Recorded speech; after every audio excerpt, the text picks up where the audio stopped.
to Discussing Dad Life, where we break down bullshit so you don't have to. I'm Void. This is No, and let's go. Oh. Well, spring, winds, days. Oh man, it's a day. Welcome to Wellspring Wednesdays. If you couldn't tell by the intro song. Okay, so we were going to go over two different topics, vastly different topics. The first one is... Okay, so I wanted to talk about if the draft is implemented soon due to the current world conflicts and whatnot, the emotional effects of that towards the parents.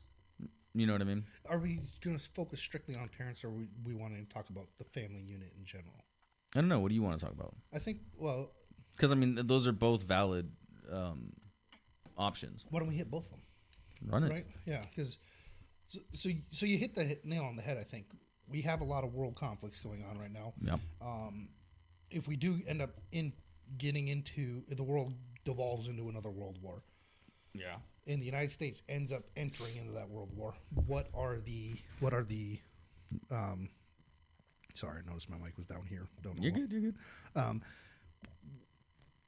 We could eventually get the draft instigated right back in. Yeah, right. yeah. So the draft is in America is strictly for men. Men, when they hit 18, they have to sign up for selective service. Selective service is what they use in order to pull the drafts. Yep. Typically, they go like a after, lottery, isn't it? Yeah, it's like a lottery, and typically they're going after men that are 18 to 26 years of age. Mm-hmm. That doesn't mean that they won't go higher, though, too. Yeah. So let's go ahead and focus on just the 18 to 26. 18 to 26-year-old, because, right, so if you have a child that is a senior in high school that is just turning 18, getting selected for the draft, what is that going to do? Well, for one, can you just... I think my first question would be like, that would suck, right? Dude, I couldn't even imagine. You know what I mean? Like one of our kids. Hey, by the way, ship out, man. Yep. I'd be like, Be like, that's because the thing with drafting is you're drafted into the enlisted, typically going into infantry, which are typically on front lines, right? So it's not good positioning already. Right into the meat grinder. So, as a father, obviously you're going to have a lot of worries about whether or not your child's going to be safe. Yeah. Well, if you're a good parent. Even if they just enlist without being drafted, you're going to have that question, right? Yeah, definitely. Why is my mic falling? You notice that? Like it fell again. Tighten it. Oh, it's this one I need to tighten. Oh, I have a screwdriver. It's okay. Yeah. And then from a father's perspective, you're going to be worried about their safety. From a mother's perspective, they're going to be a wreck, I think. Probably. I would imagine they're going to be a wreck. I mean... They're more emotional. Yeah. So, I don't necessarily know if there's anything but a downfall to it, if that makes any sense. It's just devastating. I mean, I can only imagine... But the reason why I brought it up is literally because of the current events that are going on. And it popped into my head. I was like, oh, wow. Yeah. What am I going to do? If it stretches on for like 6 years. Yeah. Because both our children will be 18. Prime draft range. Exactly. And it's like, wow. Well, and I don't know why that thought popped into my head, but it was a very realistic concern. Yeah. And I was like, wow. I even asked my wife, I was like, what do you think would, how would you react to it? And she's like, no. Just shut me down. No, I don't want to think about it. Because I know personally as a father who really does care about his children, dude, I would literally be devastated. I'd be like, okay. I mean, what do you tell your son at that point? Hey, good job. I mean, it got me to thinking, Yeah. And, yeah. Well, I think the timing of it is poor, right? Yeah. Because let's say this was like back when there was high enthusiasm that America was the last actual light in the world. Oh, yeah. That completely changes the calculus for me, right? These day and age, like, I'm sorry, but I wouldn't want Biden commanding my son in any way, shape, or form. Like, no. Facts. Right? So I have no faith in our military. I have no faith in our leadership right now. If this was when I was 18 years old, calculus is different. Yeah. You know, granted, Bush Jr., I mean, I was right after 9/11, I joined. Well, because, I was going to say, you served. And it wasn't until later on that I realized that the Bush administration had just lied. So, I mean, maybe that's looking back at it, you know, I had rose-colored lenses on, thinking that America was this great, exceptional place.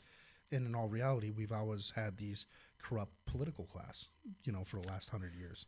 You know, I hear that from a lot of ex-military service members. Exactly what you just said. I had a thought of what, or I had a belief of what our government actually does and was and is. Yep. Until they sign up. Yep. And then afterwards, they're like, they do a complete 180. Yeah. Well, I mean, 9/11 happened. Patriotism is at an all-time high. Like, we make sure that our country is taken care of. I mean, we got the Patriot Act, which is absolutely disheartening. It took away so many freedoms of the American people. Yep. What lied to about the weapons of mass destruction? There was no weapons of mass destruction in Iraq. Nope. You actually start looking into the 9/11 Commission, the reports that they put out and everything like that. There's so many unleft answers. And then there's actually the ties with, like, Saudi Arabia and all that. You know, there's so much more that was never made apparent. And if I would have had that info back then, would it have changed my mind? I'm thinking it would have. Yeah, yeah. Right, because I'm a firm belief that my belief on it now is, because I've been so jaded by the lies that were told, is, in my mind, Bush probably actually ordered the damn thing himself. I mean, unfortunately, I'm so jaded with the entire topic that I could honestly see it. I'm not saying he did it, but if someone were to come out and say, "Hey, here's the evidence that he did it," I'd be like, "Yeah, it makes sense." Yeah, you know. And that's sad to say about our country. Yeah, but the news media, I mean, they're complicit in it as well. That's one. Oh yeah, they back them. I mean, we have this elitist class now that has just been. So as much as I like to dog on social media for, like, perpetuating all these, like, stupid ass conspiracy theories and whatnot, there are some really good things that came with social media, or came out from social media, which is the simple fact that we can see how complicit the media is with this elitist class, and we can now see that the elitist class is not serving any benefit for the American people. Yeah. So, as much downfall as there is to it, there is also a bright side to it. I mean, just like everything in life, there's always a yin and a yang. There's goods and positives on everything. So how would you feel? Let's, say 6 years in the future, and he gets drafted. What do you think? Because, I mean, obviously this is a hypothetical situation. How do you think you would react? Well, so he already wants to go into military service, which I don't disagree with. I think military actually does create some fundamentals that you really should use. Yeah, I agree with you. So before if he were to get drafted, I would actually encourage him to enroll in, like, a deferred ROTC program and go officer route. So that way he's getting more time, more training. And when he finally does commission in, he's potentially gets a better placement than as like an officer or something like that. Well, he would be an officer if he gets his commission right. See, I don't know. I never was allowed to join. So basically, there's basically two divisions in the military. You have the enlisted, which is like in the Army, it's privates all the way up to sergeant majors, right? Okay. And then you have officers that are from lieutenants all the way up into generals. Oh wow. Okay. And technically, the Army has a third set, which is called warrant officers. Okay. And he actually wants to go into, like, engineering or helicopters and stuff like that. So warrant officer would actually be the best route to go for him. So, I would encourage him to go into a program, ROTC, get his commission. He can actually reject the officer's commission and go into the warrant officer program. Okay. Warrant officers are more specialized. They're typically specialized in, like, most helicopter pilots are warrant officers. Well, you can be officer as well, but I mean, they're more specialized in certain fields. They are like they're highly trained in, like, a certain one subject in the field, like like vehicle maintenance and things like that, right? Yeah, okay, that makes sense. So that would be my thing: is if he's going to get drafted, let's look at getting you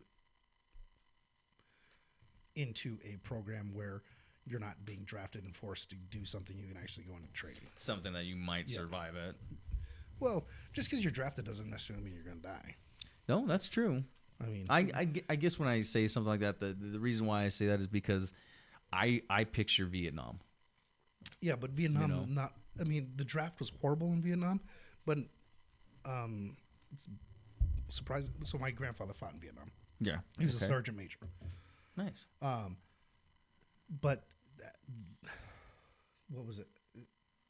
The people that most likely were to die or had like the least life expectancy were actually like second lieutenants. Oh, really? Yeah, because they're brand new commanders who think, "Oh, I'm in charge. I'm gonna freaking oh god, that whatever. Makes sense, right?" So I don't know too much about Vietnam. So if he were to go into officer route and we were able to get him that way, one of the best pieces of advice to give to anyone doing that is trust your sergeants. Your sergeants know way more than a freaking butter bar, right? Okay. Butter bars are stupid. Always have been, always will be. They know nothing. They're put in this responsibility role, and it's at a very low level responsibility. But because they're officers, they think they know better. And they think they're the shit. And believe it or not, I mean, the backbone of the Army has always been the sergeants. Always will be the sergeants. Those are the guys that understand the troops. Those are the guys that are understanding the operations. Sergeants are much more valuable than a butter bar. Okay. So, but yeah, that's how my stance on the draft. Not if it happens, it happens. There's nothing about it. Yeah. But let's look at giving you a better option than just going and getting placed in some stupid unit and going to someplace you shouldn't be going. Yeah. But what about your emotional feelings at that time? Like how would you feel? It is what it is. Yeah. Yeah. That's always kind of been my nature with my emotions is, am I going to be worried? Yeah. Am I going to be upset? Yeah. Am I probably going to lose sleep? Yeah. Yeah. But it is what it is. I'm just going to hope for the best. Yeah. And the only reason why I asked is because I wanted to see your outlook on it. You know what I mean? Because you're a man, I'm a man. You know what I mean? We're both fathers, and sometimes there's like those dudes out there that are just really feminized, and they were like, "Oh, my little boy." You know what I mean? Yeah. Obviously, me and you aren't like that. No. And it's nice to see some masculinity in the situation. You know what I mean? Like, I mean, just like you said, it is what it is. This is the situation, and now we have to deal with it. We have to figure out a way to cope with it. Yep. So it's nice to see that I'm not the only one in that mind frame. Yeah. And I know there's others out there. Oh, I'm sure. There's plenty of fathers that are going to hold that view. It is what it is. Let's get through it. I'm not going to, right? Because in my view, if that happens, my role in that is moral support. Exactly. Right? I can't let him see any weakness on my end, see any worriness on my end, anything like that, because all that does is get in his head. Yeah, exactly. Right? So I'm going to do the best I can. I'm going to worry, but he's never going to know it. Yeah. You know exactly. what I mean? But there are going to be people, just like in Vietnam, where they're going to be fleeing the country. Oh, God. To avoid draft dodgers, right? There's going to be people. But I have a funny feeling that we're going to see, because I can't remember the exact number, but there was not like a lot. It wasn't like a high percentage of people dodging the draft. There was enough to make it, noticeable, but not like, it wasn't like 50%. Yeah. I get you. But in today's day and age, I think there's going to be a lot. I would say that rural communities, there's not going to be a whole hell of a lot of dodgers. Mm-hmm. But I could see upper liberals sending their kids off, like just hiding them. You're right. Viva la Mexico. That's all I'm saying is because it does boil down to the fact that like most rural people have a belief that this country is great still. I still believe the country is great. I think we have a lot of problems. Likewise. I think our current leadership is trash, but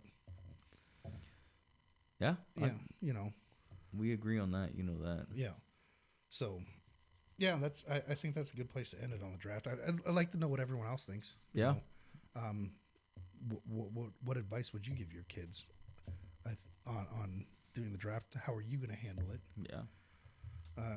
if you're a woman, please share the woman side of things. Like, we're stoic about it. Like, Yeah. but women tend not to be stoic creatures. They're a little bit more emotional based. So I do think it's going to hit women a little different. Definitely. But So- that's the point of this. We want people to talk about their experiences or their, their side of it. Yeah. And we want you, yeah. Do you really think the draft's going to come back? If we get involved, yeah. I don't think it will, personally. You don't think so? No, I don't. Our political class is too non-backbone to do it. I think if we That- actually enter this conflict that's going on, I think it'll happen. I don't think. Maybe not at first, but somewhere down the road it'll happen. I think if they tried instituting the draft, the fractured nation, the fractured parts of our nation are going to go at it. Oh yeah, definitely. Because I would have a hard time believing that anyone that is from a conservative or rural-leaning side of things is going to let their child go under the Biden regime. No, I agree Right. with you. I I mean, still think that the Biden regime, as you're saying, is still going to try to implement to try to freaking cover their asses with all this shit. Because I mean, my biggest thing would be if Donald Trump were to win in 2024, I don't think I'd have as big of an issue in 5 years if this happens. Yeah. But if it was Biden who won again, I hope not. I probably would not let my son I would figure out. I would figure out some way. Actually, I think I already have a legal stance, right? Because there's certain requirements that you have to do, Yeah, right? yeah. So like, you and I are still at draftable age range. Even in 6 years, we're still going to be draftable age range. And you know what? If they gave me the option to go instead of my son, I would. I think I would too. But there's certain requirements in drafting, right? So like the What's movie up? Saving Private Ryan actually does a really good job of explaining this. Is the military cannot ask you to sacrifice the last male lineage, Oh yeah. right? So that is actually a true thing. That's not Hollywood-esque. That is No. actually a true thing. Is because the male line is passed down through the family name is passed down through the male line, right? Yeah. So if you're the last surviving male heir of that line, they cannot ask you to serve. Or they cannot force you to serve. You can voluntarily serve, but a lot of times they'll, there's Yeah. things around it. Yeah. So Yeah, that would suck. yeah, It popped a thought into my head of like, can you imagine like all your brothers and your uncles and everybody, they all just got Yep. killed in war, and like you're the last one. That's a lot of weight, dude. that is a lot of weight. Quit doing that to me. I don't like it. Sorry. Just kidding. Hey, so we were talking about the failed leadership of the Biden administration, and I'm using this to segue into relationship leadership. Yeah. And so that's the second topic that we wanted to talk about on our Wellspring Wednesdays is who in the relationship should lead. And this is in a confine. The relationship is in the confines of a male and a female, right? A dating to engagement Standard. to a marriage. Who should lead that relationship? I'll start. Are off you with asking me? I'm asking you. That's how we're going to start this. I honestly think I don't know if we've been over this before, but I honestly think it should be 50-50. Sometimes the man should lead and sometimes the woman should lead, depending on the situation. Okay. Why? Well, because the women are more emotionally equipped and better at doing certain things. Okay. I mean, but it's just like financially, I think a man should lead. Okay. Okay. But there, like I said, there's certain situations like with the kids, man. Like, I think a woman's better equipped at handling them. Okay. Discipline, the men and women should take both stances on that. So let's clarify here. So what I'm saying is in the relationship, the confines of the relationship, not the confines of the children, the confines of the relationship. Just the relationship. The man and the woman. That's all I'm not talking about. Not talking about kids. Well, yeah, but that's all part of it. No. The confines of the relationship. Kids are a side effect, Okay. right? But the relationship is between the man and the woman. The kids are not part of that relationship. They're byproducts. They're byproducts, right? So I get what you're saying, though. So what I'm asking is in the confines of just the relationship, who leads that relationship?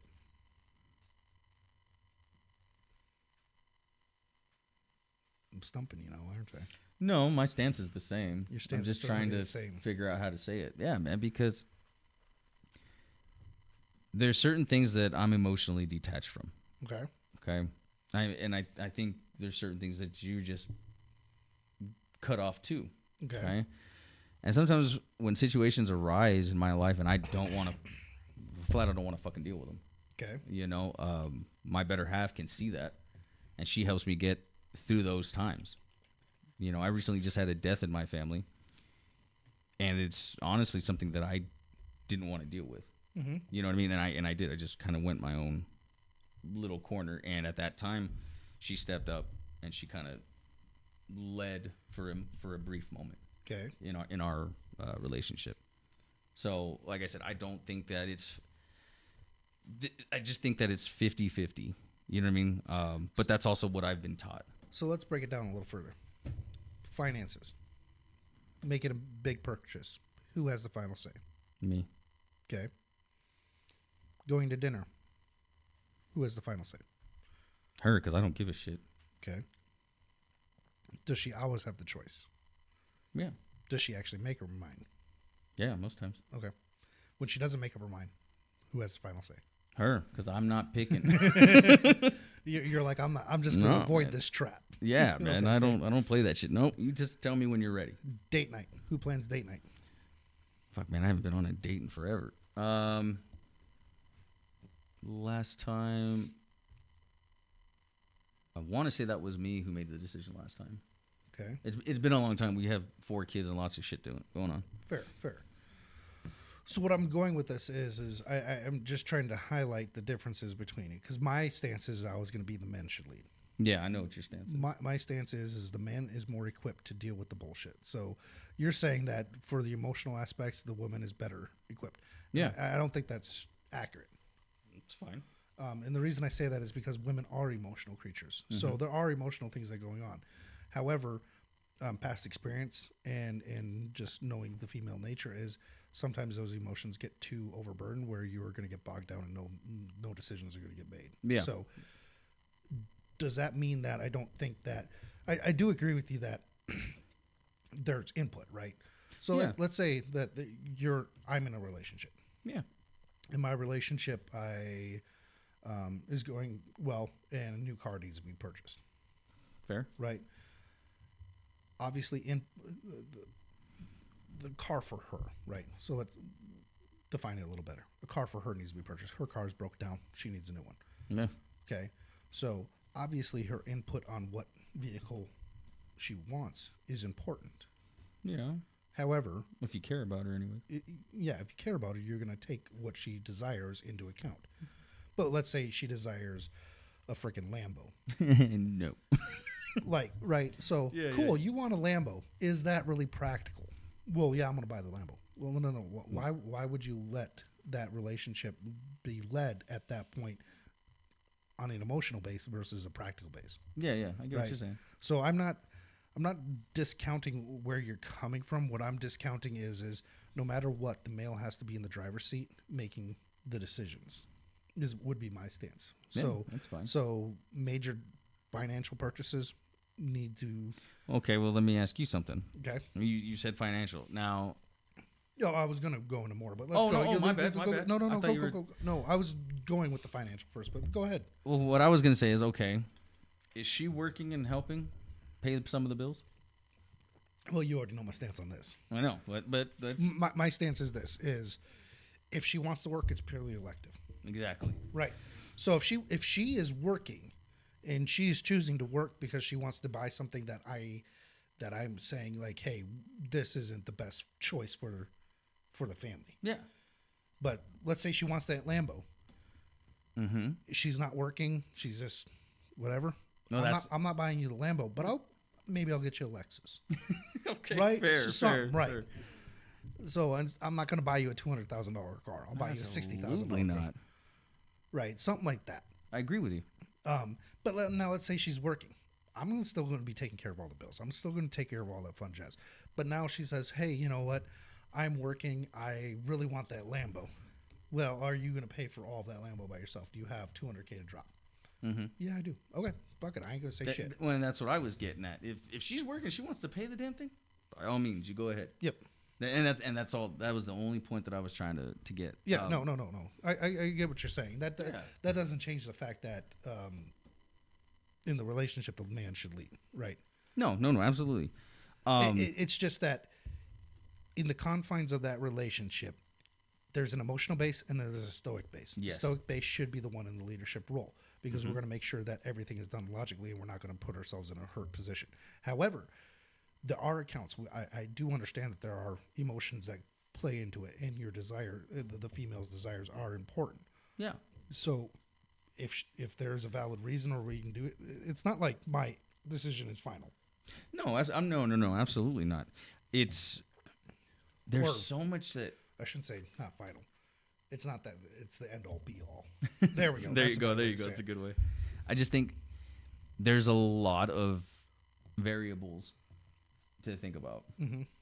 You know, and because it all depends on the situation. It all depends on people's mind states at that time, their stances, their relation. You know what I mean? Each relationship is different, and some things work for some people that don't work for others. You know what I mean? But like, so to me, planning dates should always be a male's job. Should never fall on women. Yeah. Going out to dinner. Do you want to go out for dinner? Yes. Okay. You should already have a plan in place where you're going to take her. Yeah, absolutely. If you're the one inviting or asking, yeah, I think you should have some sort of a general idea concept. But we know as well as every other male that it is a 99% chance that you're going to be the one asking. So to me, if you're going to be the one I was doing it, even in that 1% chance, be like, I'll plan the date. I'll take care of it. Yeah. Right. Because to me, when you are in a position of authority, when you can show that, hey, I am capable of picking a place for dinner. I am capable of planning out our date activity. I'm capable of making sure that you have a vehicle to get around in. I'm capable of making sure that you have a home over your head, that you are fed. Yeah.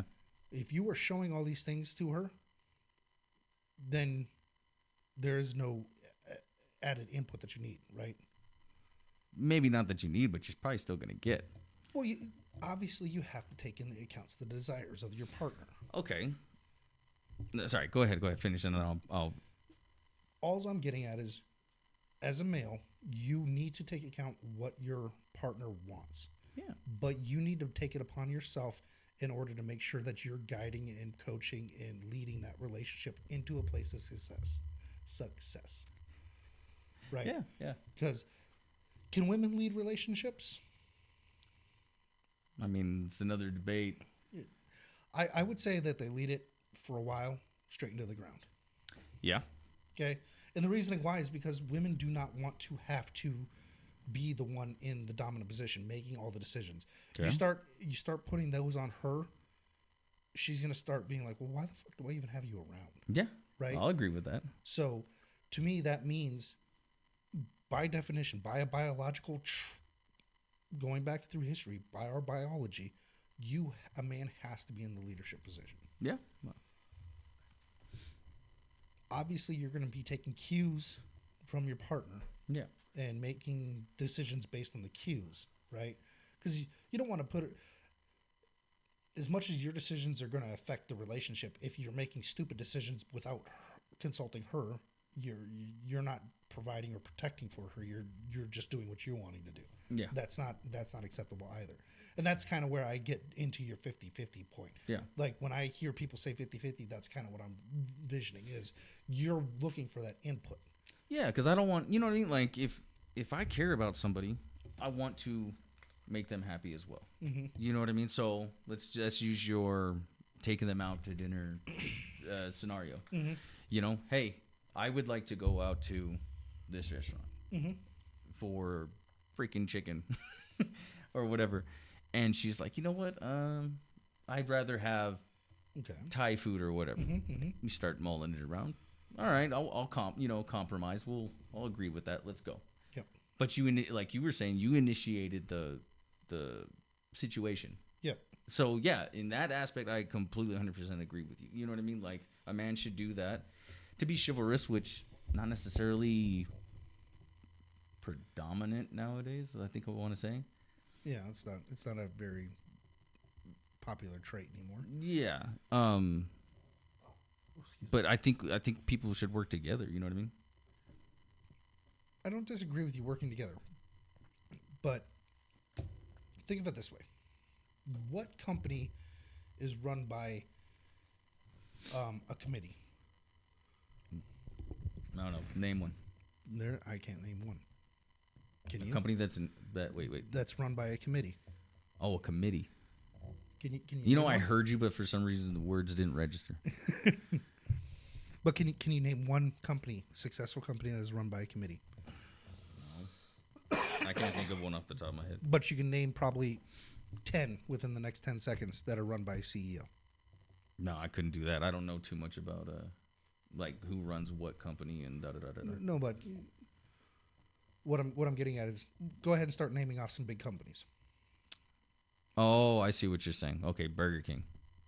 Who do you think runs that? The Committee or a CEO? Probably CEO. More than likely a CEO. I see what you're saying. Dell Computers. Who do you think runs Dell Computers? A CEO or a committee? Probably. Well, I don't know actually. It's a CEO. Is the CEO? Yeah. I get what you're trying to say, but I was like, oh, well, fuck, I don't know. Right. And here's the reasoning why behind this, right? From a business standpoint is if you have a committee, you have to have a majority, depending on, let's say you have a business that's run by a committee of 4. Mm-hmm. 2 agree, 2 disagree, right? Who's right, who's wrong? What action do you take? So you're never going to go anywhere. Mm-hmm. Your business is going to fail because you can't make a left turn or a right turn. You're stuck. But now you get a committee. Let's say you have 2 people saying this, 2 people saying this, but you have a 5th person in there that's overseeing it. Mm-hmm. And say, hey, I like yours. I'm hearing what both of you are saying. We're going to go with this group, right? That's more like a CEO. CEO has people that are helping direct which way they want to go, and he's making the final decisions, or she's making the final decisions, right? Mm-hmm. You're going to be successful. You need someone that is accountable, making choices, Yeah. directing that path. Mm-hmm. Relationships no different. You need someone accountable. You need someone directing it. You need someone listening to other input. But you still need to have someone making those choices. Mm-hmm. So my stance against 50-50 is you cannot have an actual 50-50 because you are going to get on some things that are completely opposites. One's a yes, one's a no. So if you're 50-50, So in that situation, you're saying it's a black and white thing? No, it's not a black and white thing. It's still gray. But you need to be able to have someone to hold the relationship accountable and pick a path, right? Because you and I are never going to see eye to eye on everything. No. So if we're going to come up with a compromise in some way, shape, or form, same with relationships. Relationships are based on compromises. Just because you're in a leadership role, a good leadership is not uncompromisable. A good leader is compromisable. Yeah, I agree.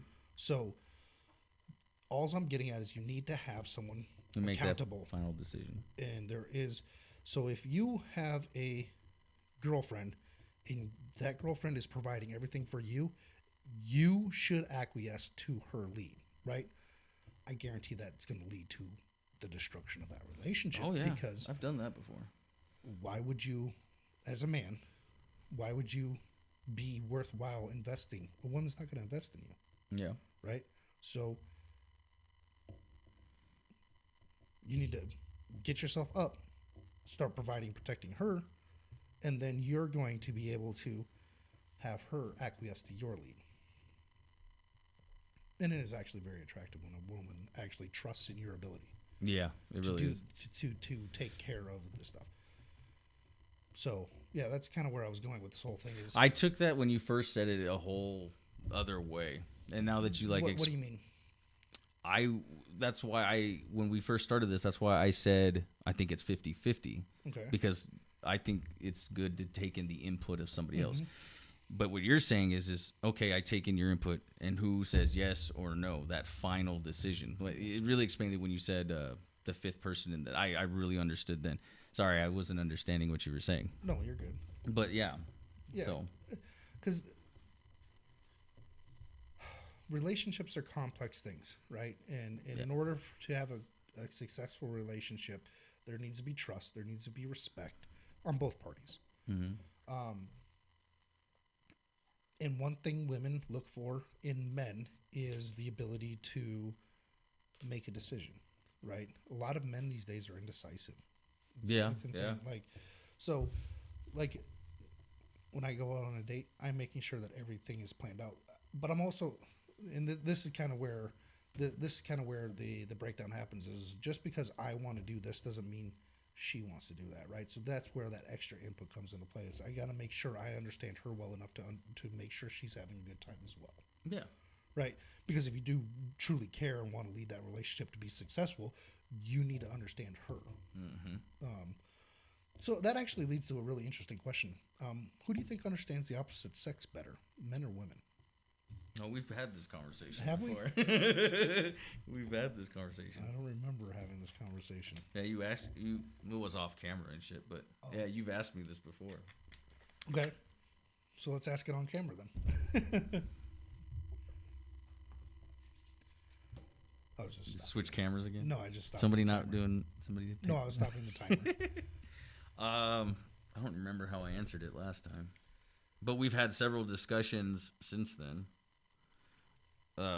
Stuff similar conversations. Let me think about it. Okay. I don't want to taint you with my answer, so I'm not going to that's what I'm saying. Like, there's been a lot of different information. You know what I mean? Different perspectives from that time that we first had that conversation. And there were some things that you were very accurately right about. And so now it's like, I don't know, man. Like, it does change things a little bit. Yeah. You know? I think we've had a conversation around sympathy versus empathy, and which is... we've had that one, too. Which sex is better at what? Yeah, we've had that one, too. We've had a lot of conversations like this, actually.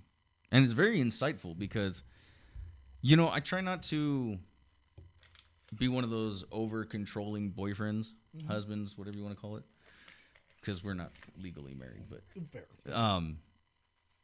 You know what I mean? I try to give her space, whatever she wants to do at the same time, but I do try to, like what we were talking about just now, like, okay, at the end of the day, who makes the final decisions? Yeah. You know what I mean? I try to be that person, too. Well, I think you have to be that person for the relationship to be successful. Well, then I'm doing all right, I guess. Yeah. But like I just try to be.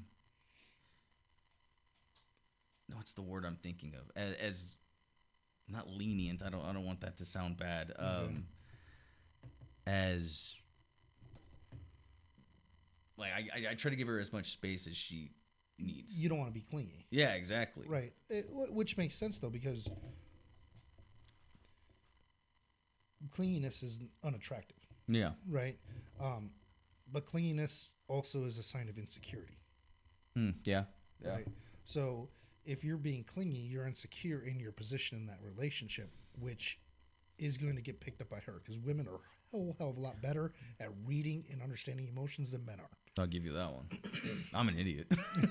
So clinginess is a very good sign of an insecure person.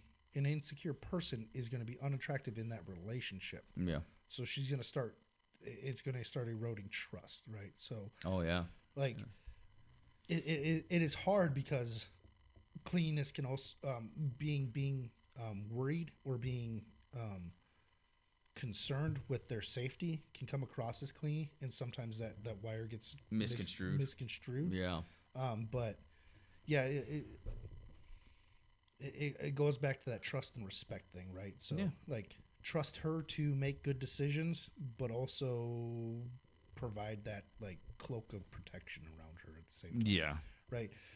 This is why I think like it's insane when women get upset when men say like, "Hey, I don't want you having an Instagram or posting those pictures." Or definitely, I 100% agree with that shit. That's not a sign of being clingy or whatnot. That is a sign of protection because you are portraying yourself in a way that gives an indication that you are available. Well, available, Two, that you're promiscuous, right? And women's promiscuity. There we go. There you go. Screwed that word up, man. It's all right, dude. I've been screwing up all day. It is very important to societal views of them, right? So men want to make sure that their woman is portrayed very wholesome, right? Because we want them to be accepted by society. We want to make sure that other men are not trying to come in and take advantage of you. Yeah. Right? So that's just that cloak, that draped cloak around it. Now, every man is going to have a different tolerance, right? There's going to be some men that are going to sit there and say, hey, get rid of your entire Instagram. There's other men that are going to be like, hey, I don't mind you doing these things, but, don't post the bikini pic. Yeah. Right? Yeah, I guess it's all about your comfort level, wouldn't you say? It is. I mean, because we all have, like, I'm sure you have a different level of woman body count than I do. Oh, yeah. Than, say, that Joe Schmo down the road has. Right? Yeah. I mean, you could be comfortable with a woman that has 100 bodies. Joe Schmo might be comfortable with someone that has no bodies. Yeah. I might be comfortable with someone that has like 3 bodies. And it's hard to find. That is hard. A woman with no bodies. Yeah, you'd have to. I don't know they make that model anymore. You'd have to go into like the religious Orthodox in order to find that stuff, right? Yeah. And even then, they're a little bit more promiscuous than before. Freak in the sheet. So, yeah, it's difficult. It's different. Our times have definitely changed, so men have to adapt to it as well. But all in all, I think you're spot on with the compromise, the input from it. But I truly don't believe that there is a successful relationship that could be 50-50. Because are you paying 50% of the bills? Are you only making 50% of the income? Are you only making 50% of the decisions? Who, me? Currently? No, what I'm saying is not specifically asking you. Oh. Like, why? If you're at 50%, then everything's 50% across the board. It's not going to work out. Who's going to have final say? You're both leading the relationship, and you're going to be leading in different directions. You need to have a solely focused path, right? You can't lead by committee. Yeah. Like I said, remind me to grab a dang thing. I need to tighten that because it keeps falling on me. It keeps going. Fair enough, man. I love these talks with you. I just have interesting takes. Yeah, no, and there's nothing wrong with them. In my takes, I try to portray them in a way that is articulable, that makes sense. You do a good job. I just can't slow, like, you know me. I grasp. Yeah, fair. I can't help it. It's just the way I am. So I hear one thing and I run with that. Yeah. And so the other thing that I want to say on this is just because a man should be in the leadership role in a relationship does not demean women in any way, shape, or form, right? No. Because men have always viewed women as their better half. Yeah, definitely. That's how I refer to my wife. Like, they tend to become the most important person in our lives. Mm-hmm. And the simple fact that we want to gain excess resources in order to give those excess resources to you, it should indicate how much we actually view how much we care about you. Yeah, right. Because I'm not going to build excess resources to give them to you, no offense. No, you're straight. I get it. So we'll leave it at that, I think. I'm out like Goku. Thank you for watching. Please give us a like, share, and subscribe. Till then, peace.